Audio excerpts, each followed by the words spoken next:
Perkenalkan, saya Dita Anggreni Wijaya dan NPM 211201136. Di sini saya akan membacakan latar belakang dari hasil analisis kelompok saya.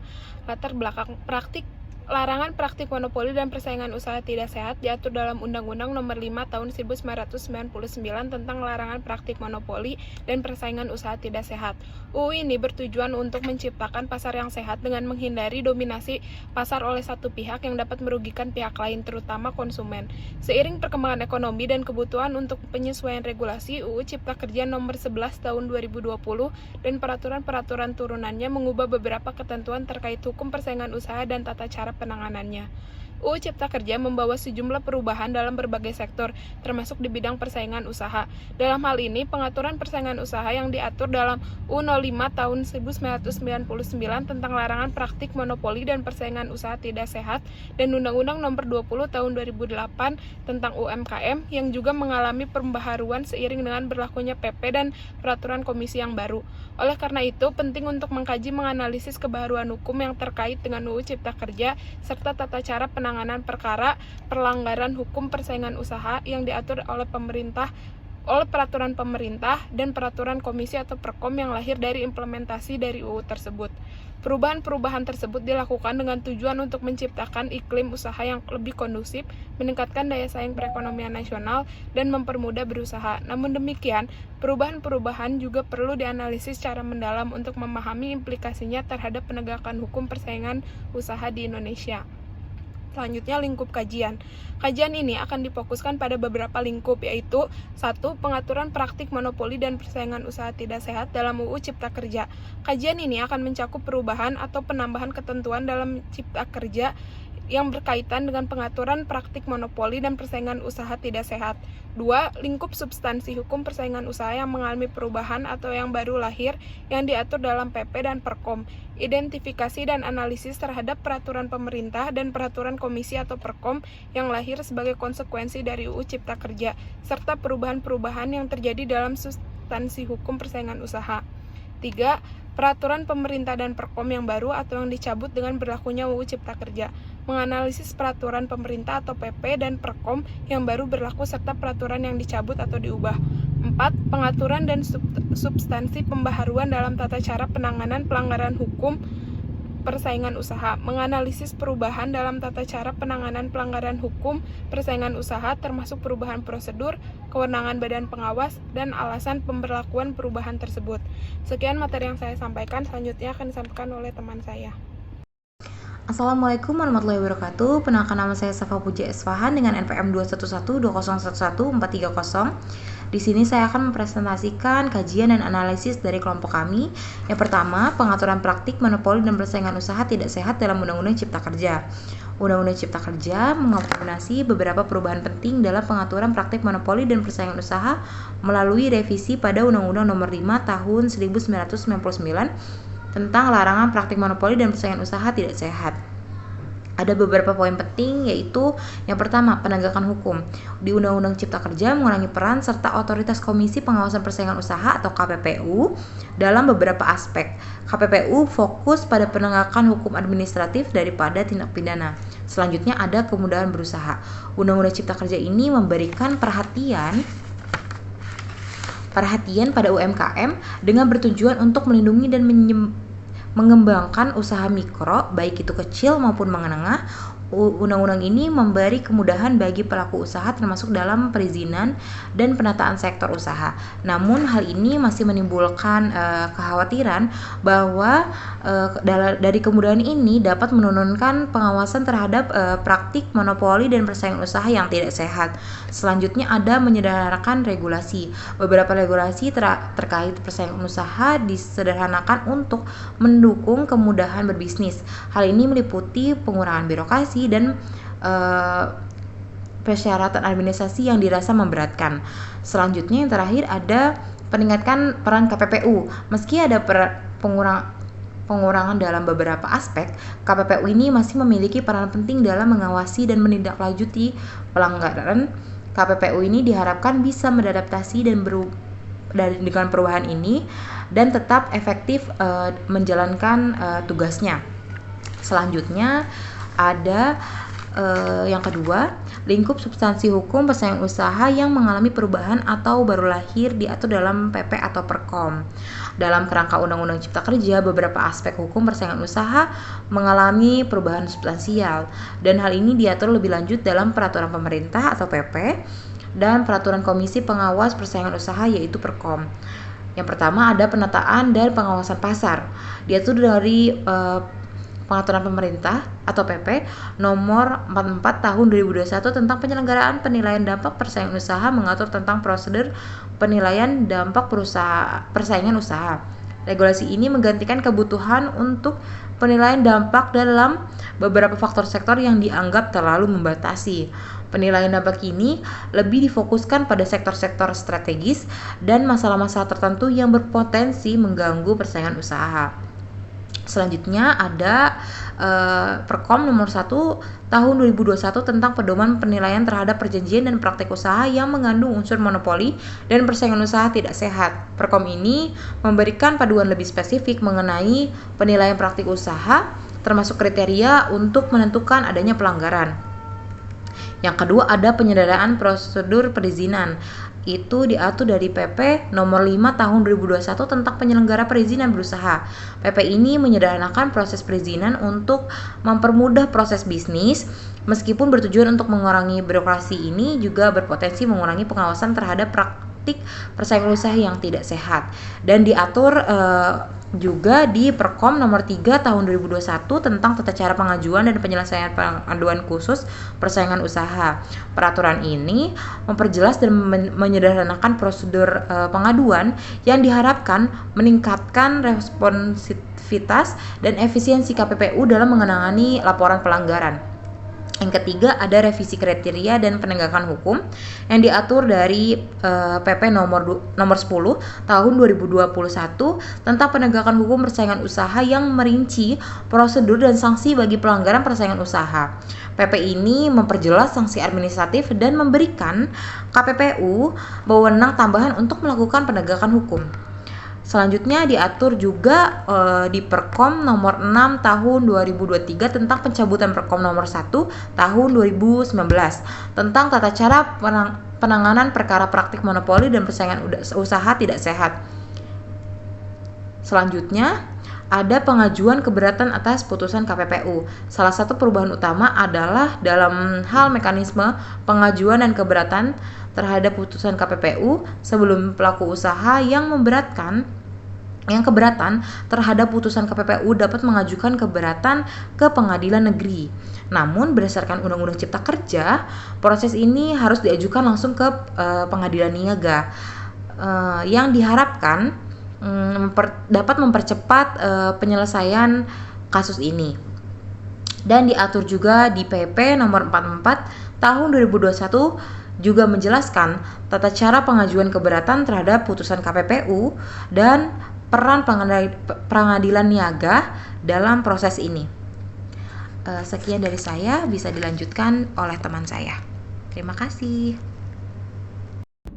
Assalamualaikum warahmatullahi wabarakatuh. Perkenalkan, nama saya Sylvia Lesmana Clara dengan NPM 2112011249. Di sini saya akan melanjutkan presentasi teman saya, yaitu selanjutnya mengenai peningkatan kewenangan KPPU dalam penegakan hukum.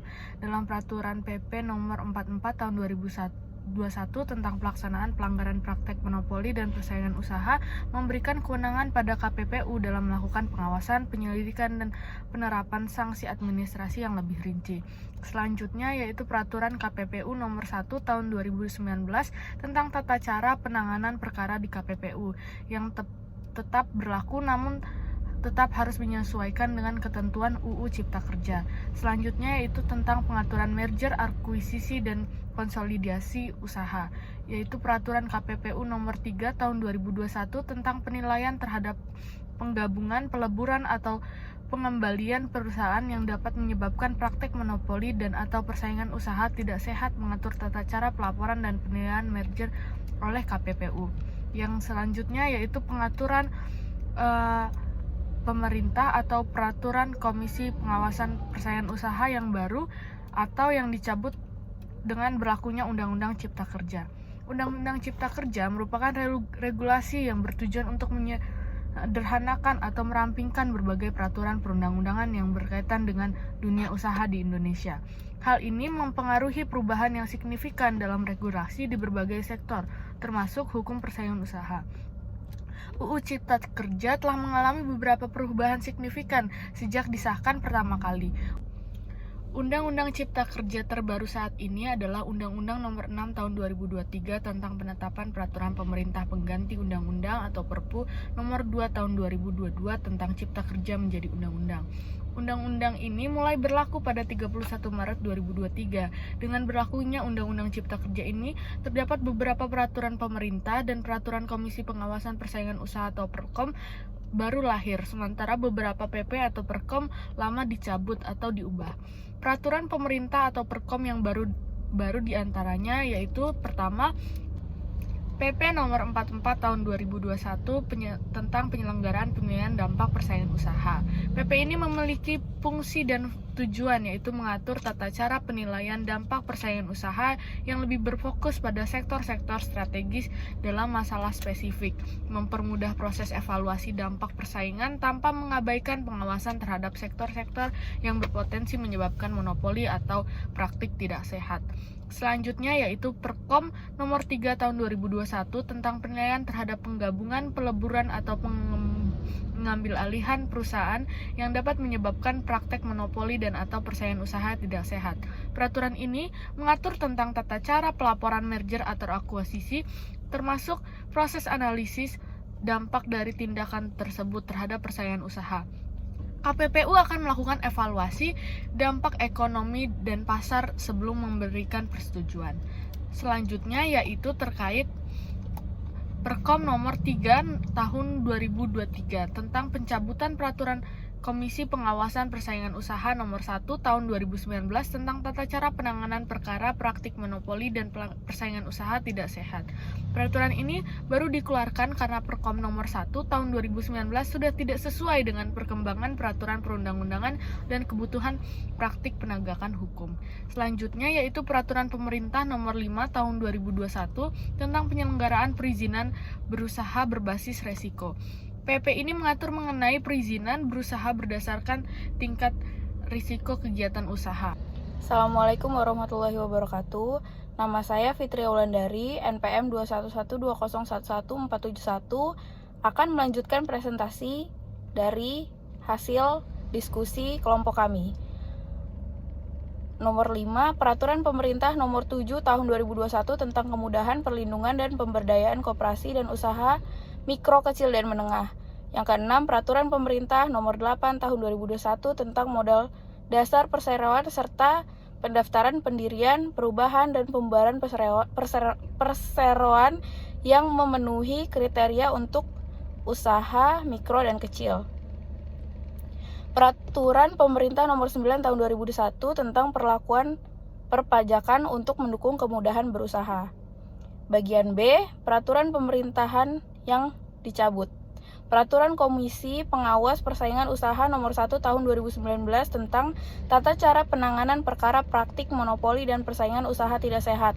Pencabutan ini dilakukan untuk memperbaiki dan menyempurnakan tata cara penanganan perkara praktek monopoli dan persaingan usaha tidak sehat agar lebih efektif dan sesuai dengan perkembangan hukum dan kebutuhan masyarakat. Yang kedua, Peraturan Pemerintah PP Nomor 24 Tahun 2018 Pelayanan Perizinan Perusahaan Terintegrasi secara elektronik.